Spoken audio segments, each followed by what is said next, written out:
warahmatullahi wabarakatuh. Saya Fiona Elsa Putri dari Prodi Pendidikan Guru Sekolah Dasar dengan NPM A1G022126. Baik, di sini kita akan membahas bab ke-9 tentang manajemen kurikulum yang diampu oleh dosen kita Dr. Muhammad Kristiawan MPD untuk mata kuliah Pengelolaan Pendidikan. Adapun poin-poin yang akan kita bahas pada bab ini, yang pertama, konsep dasar manajemen kurikulum, yang kedua, ruang lingkup manajemen kurikulum, yang ketiga, prinsip dan fungsi manajemen kurikulum, keempat, komponen kurikulum, yang kelima, perencanaan kurikulum, dan keenam, pengembangan isi kurikulum, dan terakhir, evaluasi kurikulum. Baiklah, langsung saja kita ke materi yang pertama, konsep dasar manajemen kurikulum. Bagaimana konsep dasar manajemen kurikulum? Nah, jadi penjelasannya, kurikulum merupakan suatu sistem program pembelajaran yang dimaksudkan untuk mencapai tujuan institusional pada lembaga pendidikan, sehingga kurikulum memegang peranan penting dalam mewujudkan sekolah yang bermutu dan berkualitas. Adapun pengertian kurikulum menurut para ahli. Yang pertama, menurut Rusman 2011 nomor 3, kurikulum merupakan segala upaya sekolah untuk mempengaruhi siswa agar dapat belajar baik dalam ruangan kelas maupun luar sekolah. Yang kedua, Hartmut 1995, kurikulum merupakan semua kegiatan yang diberikan kepada siswa di bawah tanggung jawab sekolah. Yang ketiga, menurut Rama Yulis 2005, kurikulum merupakan salah satu komponen yang sangat menentukan dalam suatu sistem pendidikan. Karena itu, kurikulum merupakan mencapai tujuan pendidikan sekaligus sebagai pedoman dalam pelaksanaan pengajaran pada semua jenis dan tingkat pendidikan. Masuk ke materi yang kedua, yaitu ruang lingkup manajemen kurikulum. Manajemen kurikulum merupakan bagian integral dari kurikulum tingkat satuan pendidikan dan manajemen berbasis sekolah. Lingkup manajemen kurikulum adalah perencanaan, pengorganisasian, dan pengevaluasian. Menurut Rusman 2011 halaman 419, manajemen kurikulum merupakan bagian integral dari kurikulum tingkat satuan pendidikan atau KTSP dan manajemen berbasis sekolah atau MBS. Masuk ke materi yang ketiga, yaitu membahas prinsip dan fungsi manajemen kurikulum. Kesatu, prinsip kurikulum.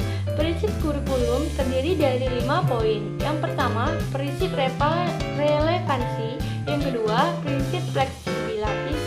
Yang ketiga, prinsip kontinuitas. Keempat, prinsip efektivitas. Kelima, prinsip efisiensi. Kedua, fungsi manajemen kurikulum. Fungsi manajemen kurikulum adalah yang pertama, meningkatkan efisiensi pemanfaatan sumber daya kurikulum. Yang kedua, meningkatkan keadilan dan kesempatan pada siswa untuk mencapai hasil yang maksimal. Yang ketiga, meningkatkan relevansi dan efektivitas pembelajaran sesuai dengan kebutuhan peserta didik maupun lingkungan sekitar. Yang keempat, meningkatkan efektivitas kerja guru maupun siswa. Dan kelima, meningkatkan partisipasi masyarakat dalam pembangunan kurikulum.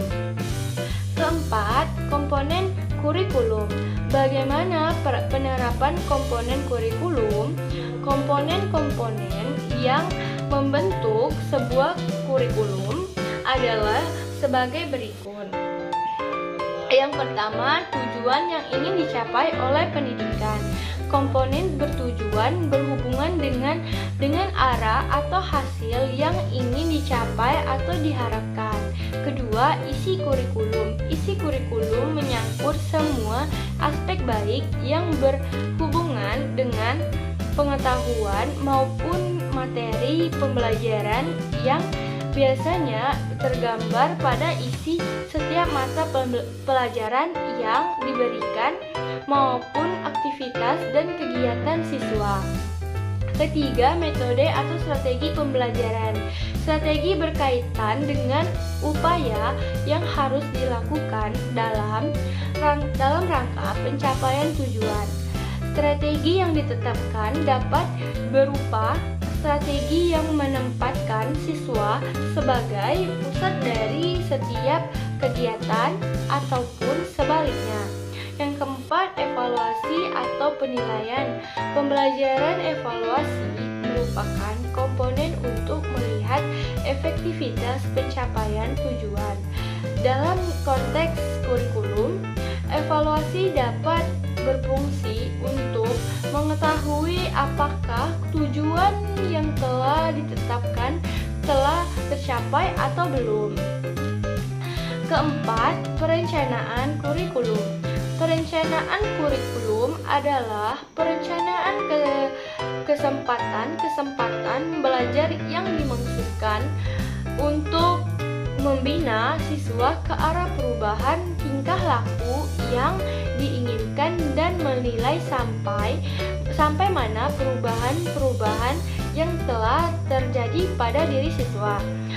Perencanaan kurikulum berfungsi untuk sebagai pedoman atau alat manajemen yang berisi petunjuk tentang jenis dan sumber individu yang diperlukan, media pembelajaran yang digunakan, sumber biaya, tenaga, dan sarana dan prasarana yang diperlukan, sistem monitoring dan evaluasi, serta unsur-unsur ketenagaan kerja yang diperlukan untuk pencapaian tujuan kurikulum.